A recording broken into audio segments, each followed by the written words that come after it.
وعلیکم سلام. یو ورور پوښتنه کړې ده چې مثلا د اوس د اسرائیلو چې کوم خوراکي شیان دي په دې مشروباتو شیانو کې دا یو قسم له دوی سره اعانت ده، ځکه د دوی شی اخیستل دي. نو ښه خبر دا ده چې مسلمانان دا په ځانونو باندې بند کړي. دی وایي چې ګناه خو به نه وي په بایکاټ کو. ګناه نه ده محترمه، په دې کې به لا ګناه وي چې موږ تاسې دا استعمالو. باید استعمال یې نه کړي مسلمانان، له دې سره بایکاټ یا مقاطعه اعلان کړي، ځکه دا د دوی سره اعانت ده. دوی شی چې اخلي نو دوی سره یو قسم اعانت و کومک کول دي وروره. الله پاک وایي ما قرآن کې حضرت یوسف هغه وایي حضرت موسی علیه السلام ته الله پاک ما مه ګرځوې ظهیرا للمجرمین، کومک کوونکی د مجرمانو سره. نو دا د مجرمینو سره کومک ده وروره. په تفسیرونو کې لیکي یو سړی ښودلی دا علما او روح المانی لیکلي دي، فتوای دی یو عالم نه غوښتلې وي دي ما ورور د یو ظالم حکومت سره صرف کاتب د کتابت کوي وي، دا څنګه ده؟ هغه ورته ویلي وي دا ناروا ده، ځکه دا اعانت له مجرمینو او له کافرانو سره ده. نو دا هم یو قسم اعانت ده وروره. الله پاک د روغ جوړ لره. وعلیکم السلام ورحمت الله وبرکاته. یو ورور پوښتنه کړې ده چې پښې غځول د کعبې یا د قبلې طرف ته پښې غځول څرنګه دي؟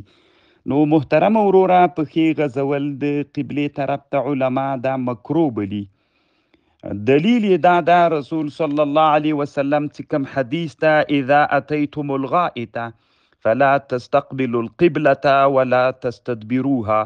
نو علما وی علت څه شی ده، ولې مغځوي؟ وی د احترام د قبلې په خاطر. نو علما وی چې احترام د قبلې په خاطر نو پښې باید قبلې ته ونه غځول سي. نو خو دې کې بیا اختلاف شته ده وروره چې دا پښې غځول قبلې ته مکروه تنزیهي ده او که مکروه تحریمي ده.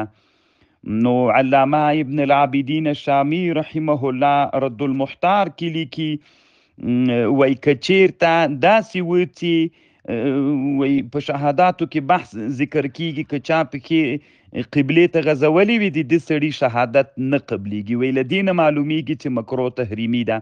خو امام رافعي رحمه الله ښه خبر کړې ده، کومه حاشیه چې په رد المحتار باندې امام رافعي کړي هغه داسې لیکلي دي وی که دا پښې غځول د سړي علی الدوام عادت قبلې ته نو دوام په صغیره باندې کبیره ګرځېږي، نو بیا مکروه تحریمي ده. او که کله کله داسې کله غځول ول بیا پروا نه کوي، یعنی بیا هم مکروه تنزیهي ده اما تحریمي مکروه نه ګرځېږي یا شهادت د سړي نه پیرت کیږي. دا خبر رد المحتار کې شامی او امام رافعي رحمه الله ذکر کړ. وعلیکم السلام ورحمت الله وبرکاته. یو ورور پوښتنه کوي چې مثلا په یوه ساحه کې کوچان مالونه څروي، نو د دې څرولو په مقابل کې بعضې خلک له دوی نه واښه د څرولو په مقابل کې پیسې ترنه اخلي. که چیرته دا ځای د دې خلکو ملک وي، دوی ته اجازه ورکوي چې تاسې دلته خپل مال وڅروئ، نو یعنی دا ځای په اجاره ورکوي، بیا صحیح ده وروره.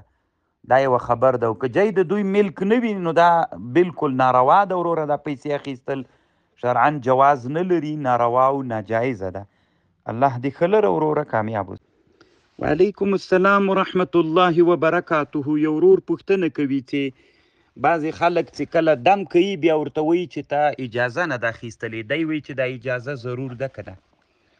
نو محترمه وروره اجازه نشته ده. د دم دپاره د راقي او د هغه چا دپاره چې دم کوي علما شرطونه راوړي.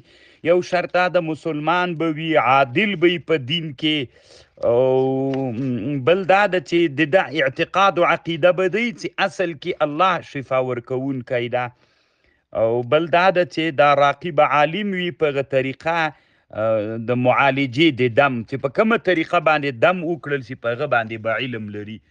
نور دا چې دی به اجازه لري دا صحیح نه ده محترمه. دا دوه وجوهاتو نه دا خبر مشهوره سوې ده. یو دا ده چې هغه کوم دمګري چې دي دوی وایي که هر څوک دم وکړي د دوی دکانونه به بیا بند سي. یو دا علت کېدلی شي. دویم دا د وروره دا د دوی په خاطر باندې ذاتي به هر سړی دم کوي، هر سړی به ځان ته دوکان جوړ کړي. د علماو د دې په خاطر دا خبر کړی، که نه چې ورې دم درته معلوم سو نو هر هغه مسلمان عادل چې ښه سړی وي هغه شرعي دمونه چې راغلي هغه هر څوک کولی سي، اجازه نه غواړي وروره. خصوصا د رسول الله صلی الله علیه وسلم نه چې ثابت دي هماغه خپله رسول الله اجازه کړې.